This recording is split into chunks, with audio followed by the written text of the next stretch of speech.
Allez, bonjour à tous, on se retrouve pour cette nouvelle vidéo. Donc comme vous le voyez, on va aller passer du vibro. Je l'ai mis en route hier soir. On a fait une dizaine d'hectares.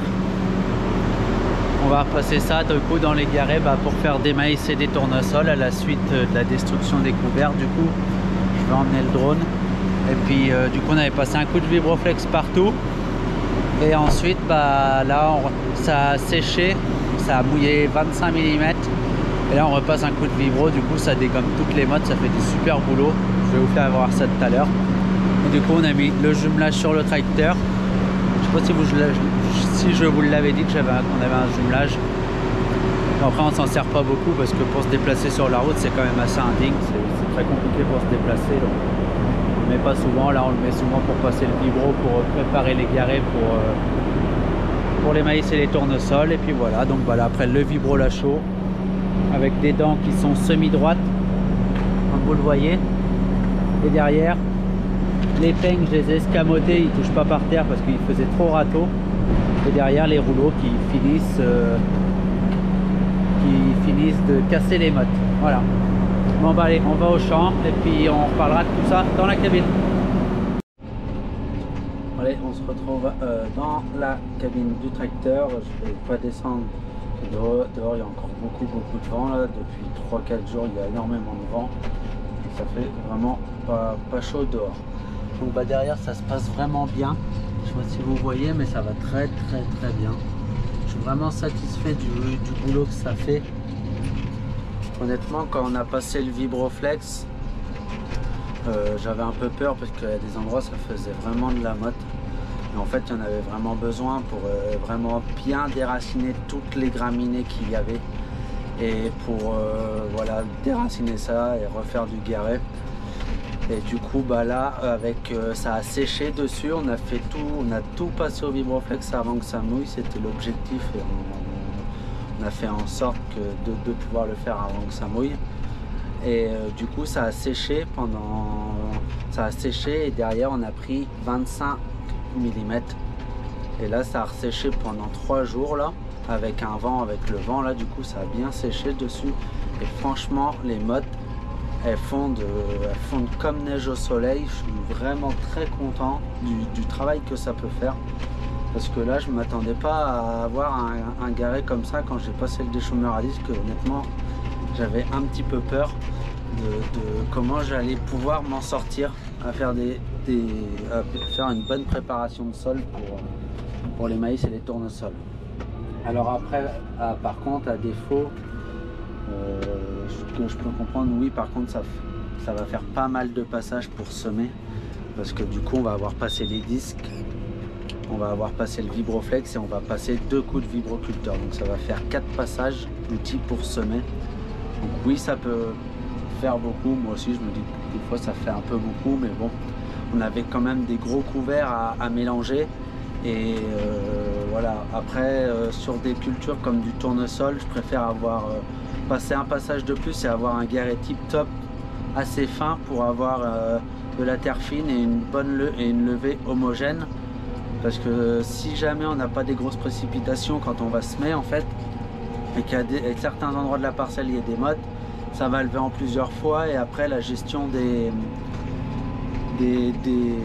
ravageurs comme les pigeons qui mangent le tournesol quand il lève va être encore plus compliqué que si tout lève bien en même temps.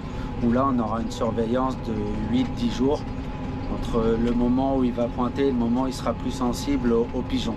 Tandis que voilà, s'il y a un mauvais garet avec des mottes, que ça lève mal, que ça met plus de temps à lever, on va avoir des périodes aux sensibilités des pigeons qui vont être encore plus longues. Et je pense que pour le tournesol, il faut vraiment de la terre fine parce que voilà, il faut vraiment qu'il y ait un très bon contact avec la terre pour qu'il germe bien et qu'il y ait une bonne levée. Voilà. Et là, franchement, à semer là-dedans, dans ce qu'on est en train de faire, ça va être vraiment de la régalade. Le Baderstad, il va vraiment se plaire, je pense, dans ce terrain là, ça va vraiment bien marcher.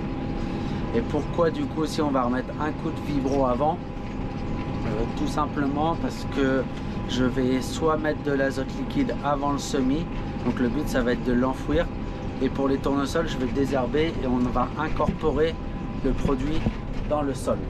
Voilà, donc c'est la raison pour laquelle on repassera un coup de vibro juste avant de semer, parce que juste avant de semer, on mettra soit de l'azote liquide, enfin, on mettra de l'azote liquide et pour le sol, on désherbera et on va incorporer tout ça dans le sol en passant le vibro. Voilà. Et ça va aussi permettre de réchauffer la terre avant le semis. Parce que si ça mouille, bah après les terres se refroidissent, donc ça va permettre de réchauffer la terre aussi. Et aussi sûrement d'arracher toutes les mauvaises herbes qui vont regermer. Voilà, bon, bah moi je continue. Et puis bah en tout, au total, on en a autour de 100, on doit avoir 130 hectares à passer, donc on va les passer. Et du coup, bah, on les repassera juste avant de semer, donc bah, on verra après, début avril, ou enfin voilà, quand on va semer, on verra ça. Et puis bah du coup, pour le tracteur, bah, j'ai pris le 724, donc du coup bah, le plus vieux qu'on a jumelé. Et puis bah j'ai mis tous les pneus à 800-900 grammes, comme ça il n'y a pas de tassement. Et ouais, le jumelage, je vous disais au début de la vidéo, c'est vrai que c'est bien, mais bon, pour se déplacer c'est tout de suite très contraignant. Il faudrait une voiture devant, nous on le fait pas, mais bon, si un jour il y a un problème, bah, on sera embêté parce qu'il faudrait une voiture devant. Puis bah, il y a des endroits où on peut pas passer. Nous là, je suis sur un côté de l'exploitation où il y a un bourg. En fait, dans le bourg, il est impossible de traverser le bourg avec du matériel plus large que le tracteur. Alors après, on est obligé de passer par des petites routes. Donc les petites routes font la largeur des voitures. Donc dès que tu croises une autre voiture, bah, c'est la galère pour se garer. Il faut moitié se mettre dans le fossé ou dans les champs. Enfin, il n'y a rien de simple. Donc bon, on le met juste là-bas pour les préparations au printemps. Et puis après, bon bah le soir, on le laisse. On a un hangar là où on peut laisser un tracteur le soir et puis on le laisse là. Mais voilà, dès qu'il faut prendre la route avec un jumelage, c'est tout de suite ultra compliqué et un petit peu dangereux aussi. Sachant qu'il y en a qui roulent pas doucement non plus tout le temps, donc il faut aussi faire attention à tout ça. Voilà. Bon bah moi je vais vous remettre des images au drone. Du coup là on est dans la même parcelle où j'avais filmé au drone quand je passais le déchômeur à disque. Et là dans la précédente vidéo, il y en a beaucoup qui m'ont dit, enfin quelques commentaires qui me disent, vous me dites bah t'as qu'à prendre le champ en travers. Honnêtement c'est vraiment pas possible de le prendre en travers, ça penche trop. J'y essayerai même pas. Si j'y essaye, il y a de grandes chances que je fasse des tonneaux avec le tracteur et puis que je me retrouve entre 4 planches. Ça monte vraiment. Alors peut-être qu'au drone, on voit pas le pourcentage de la pente. Mais honnêtement, c'est impossible à prendre en travers. Impossible. On peut vraiment pas. Je vous le dis, c'est pas possible de prendre ça en travers. Ce serait beaucoup trop dangereux avec des risques d'accident. Là, clairement, c'est impossible. Voilà. Bon, en tout cas, voilà, ça se passe super bien. C'est pas tout le temps qu'on fait du bon boulot comme ça, mais là, je suis vraiment content. Donc, d'avoir des garés comme ça. Et honnêtement, j'arrive mieux à faire des garés, moi, quand je laboure pas qu'avant qu'on labourait. Avant, quand on labourait, on n'avait pas souvent à faire des très bons garés. Et là, depuis qu'on a arrêté de labourer, bah, je trouve qu'on y arrive mieux. La terre est plus souple. C'est un peu le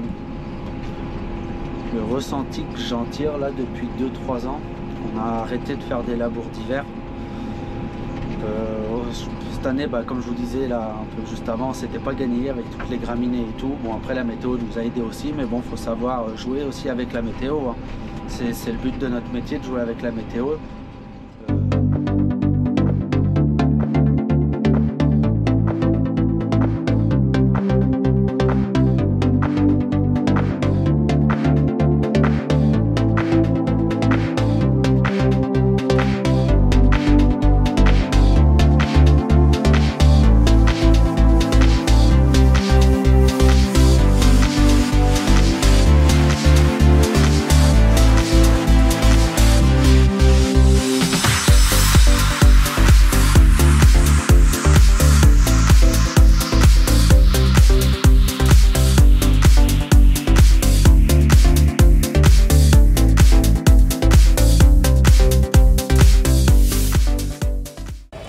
retrouve, on est vendredi.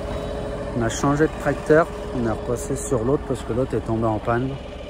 Je sais pas ce qu'il a encore. Il y avait de l'huile dans la cabine. Un problème au niveau des freins ou de l'orbitrol. Au départ, on avait 1800.